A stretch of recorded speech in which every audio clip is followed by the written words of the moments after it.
However, this mountain that he pulled out stopped around his head and it hovered in the air. All of this is just cinematic storytelling of the blue beam that shoots up to the apex dome, which is the hump up there, and it breaks off and it comes down, but it's made out of ice. And because when it gets close to the strong electromagnetic current of Mount Meru, and there's a big fat zephyr or air rising up from Mount Meru in the form of the blue beam, this ice dome will float and become a floating city, basically.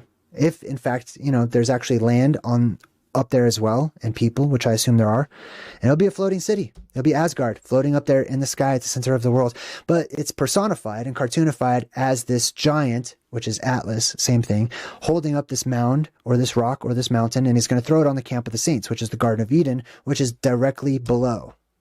That comes from Mount Meru, the blue beam, right?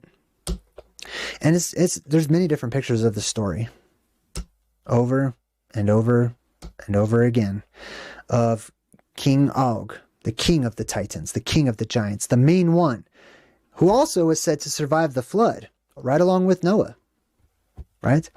That he survived the flood. But you see him, they'll portray him as squatting down all the time, right?